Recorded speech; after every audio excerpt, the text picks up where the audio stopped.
पश्चिम बंगाल में चुनावी माहौल के बीच सियासत लगातार गराती जा रही है। कहीं सुरक्षा और बदलाव को लेकर जनता अपनी राय रख रही है, तो कहीं भाषा, संस्कृति और चुनावी पारदर्शिता जैसे मुद्दों पर नेताओं के बीच तीखी बयानबाजी देखने को मिल रही है। ईवीएम से लेकर बंगाल की पहचान तक कई मुद्दों ने राजनीतिक माहौल को और गर्म कर दिया है। ऐसे में हर बयान अब चुनावी बहस का बड़ा हिस्सा बनता जा रहा है। पश्चिम बंगाल की राजनीति में चुनावी प्रक्रिया और ईवीएम को लेकर एक बार फिर बहस तेज हो गई है। तृणमूल कांग्रेस के नेता अभिषेक बनर्जी ने वोटिंग प्रक्रिया, मशीनों की चार्जिंग और चुनावी माहौल को लेकर कई सवाल उठाए हैं।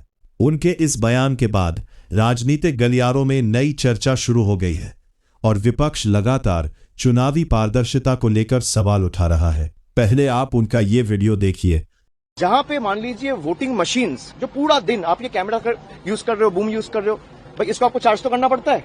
12 घंटा मशीन यूज हुआ है, जिसका चार्ज खत्म हुआ 50%, 55%, 59%, 60%, 90% मशीन्स वेर 92%, 93%, 95% चार्ज। ये कैसे संभव है? तो जनादेश है तो आप ये सार्वजनिक कर दीजिए, हम मान लेंगे जनादेश है। और जनादेश चाहे तृणमूल को 80 सीट मिले, 8 सीट मिले, 100 मिले, 150 मिले या 2 मिले, भाई हम वो सर झुका के लोग जो आदेश देंगे हम वो मानेंगे, और लोकतंत्र का यही खासियत है। लेकिन जिस तरीके से आपने माहौल बना के लोगों को वोटर लिस्ट से बाहर करके जोर जबरदस्ती, कभी ईडी, कभी सीबीआई, कभी एनआईए से जिनको नोटिस दिया, और ऐसे भी लोग हैं जो काउंटिंग एजेंट्स थे कल, उनको भी नोटिस गया ताकि वो काउंटिंग में नहीं जा पाए। खाली आप चुनाव आयोग को बोलो कि भाई मैं 100 नाम देता हूं, आप 12 से लेकर 6 बजे तक का सीसीटीवी फुटेज रिलीज कर दो। सीसीटीवी तो था ही, मैं गलत प्रूव हो जाऊंगा, आपके सामने आके माफी मांग लूंगा। तो आपने सुना अभिषेक बनर्जी का ये बयान। उन्होंने अपने संबोधन में वोटिंग मशीनों की बैटरी स्थिति और चुनावी प्रक्रिया को लेकर कई सवाल उठाए। टीएमसी नेता ने कहा कि अगर चुनाव पूरी तरह निष्पक्ष और पारदर्शी तरीके से हुए हैं तो संबंधित सीसीटीवी फुटेज सार्वजनिक किए जाने चाहिए ताकि सभी शंकाएं दूर हो सके। इसके साथ ही उन्होंने आरोप लगाया कि चुनाव के दौरान केंद्रीय एजेंसियों के जरिए दबाव का माहौल बनाया गया। हालांकि उन्होंने यह भी कहा कि जनता का जो भी जनादेश होगा उनकी पार्टी उसे स्वीकार करेगी। वहीं दूसरी तरफ चुनाव आयोग लगातार यह दावा करता रहा है कि चुनावी प्रक्रिया पूरी तरह सुरक्षित, पारदर्शी और संवैधानिक नियमों के तहत कराई जाती है। बीजेपी ने भी इन आरोपों को राजनीतिक बयानबाजी बताया है। राजनीतिक विश्लेषकों का कहना है कि ईवीएम, वोटिंग प्रक्रिया और चुनावी पारदर्शिता का मुद्दा भारतीय राजनीति में लंबे समय से बहस का विषय रहा है और लगभग हर बड़े चुनाव में यह चर्चा देखने को मिलती है। अभिषेक बनर्जी के इस बयान ने पश्चिम बंगाल की राजनीति में नई बहस को जन्म दे दिया है। ईवीएम, चुनावी पारदर्शिता और सुरक्षा को लेकर अब राजनीतिक दल आमने सामने दिखाई दे रहे हैं। आने वाले दिनों में इस मुद्दे पर सियासी बयानबाजी और तेज हो सकती है। अब देखना होगा कि जनता इन सवालों को किस नजर से देखती है और चुनावी प्रक्रिया पर भरोसा कितना मजबूत बना रहता है। पश्चिम बंगाल की राजनीति और भाषा के मुद्दे को लेकर एक बार फिर सियासी बयानबाजी तेज हो गई है। उत्तर प्रदेश के मुख्यमंत्री योगी आदित्यनाथ का एक बयान चर्चा में आ गया है, जिसमें उन्होंने बंगाल की भाषा और संस्कृति को लेकर टिप्पणी की और टीएमसी पर निशाना साधा। उनके इस बयान के बाद राजनीतिक माहौल और ज्यादा गर्म हो गया है और भाषा संस्कृति को लेकर नई बहस शुरू हो गई है। जरा ये वीडियो देखिए। आप सोचो, आज कोलकाता का मेयर आपको चुनौती देता है, कहता है कि बंगाल की आधी आबादी उर्दू बोलेगी, यानी बांग्ला को समाप्त करना चाहते हैं, बंगाली को समाप्त करना चाहते हैं। ये इनकी टीएमसी की साजिश को सफल नहीं होने देना है। उनको बोलो, चलो कहते हैं कि यहां उर्दू बोली जाएगी, उनको बोलो उर्दू जहां बोली जाती वहां जाओ, बंगाल में बंगला ही बोली जाएगी। सुना आपने योगी आदित्यनाथ का ये बयान।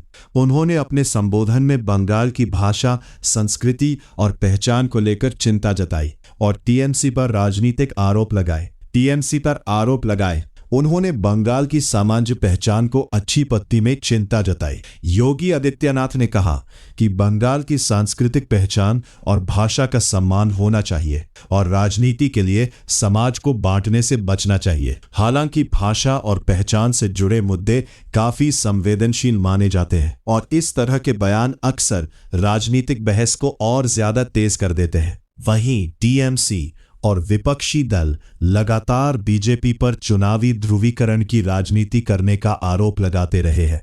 बीजेपी की ओर से कहा जाता है कि पार्टी सांस्कृतिक पहचान और परंपराओं के सम्मान की बात करती है।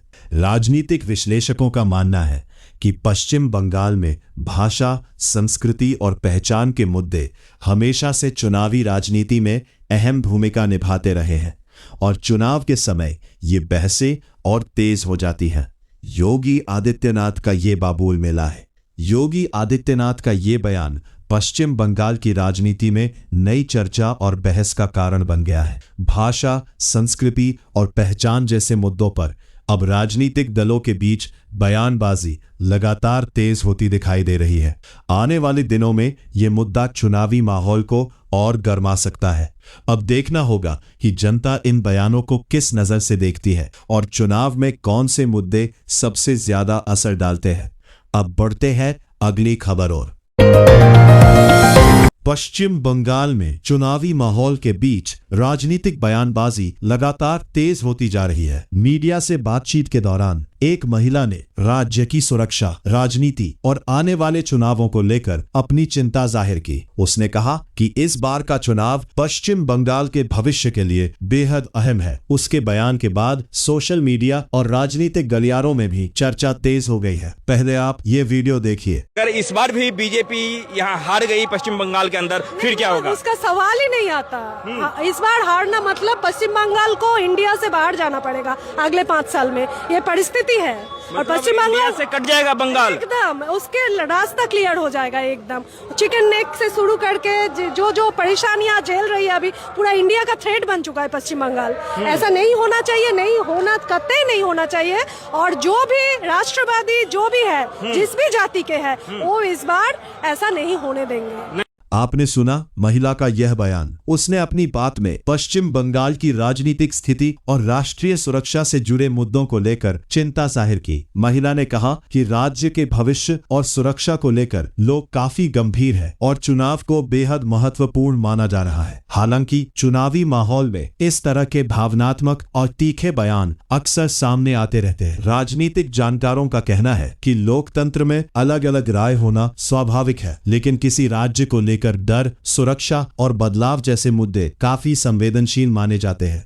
विशेषज्ञों के अनुसार पश्चिम बंगाल का चुनाव सिर्फ राज्य की राजनीति ही नहीं, बल्कि राष्ट्रीय राजनीति के लिहाज से भी काफी अहम माना जाता है। यही वजह है कि यहाँ का हर बयान और हर प्रतिक्रिया तेजी से चर्चा का विषय बन जाती है। बंगाल में चुनावी सरगर्मी लगातार बढ़ती दिखाई दे रही है और जनता के बीच अलग अलग मुद्दों पर बहस जारी है। सुरक्षा, विकास और राजनीतिक बदलाव जैसे मुद्दे इस बार चुनाव में बड़ा असर डाल सकते हैं।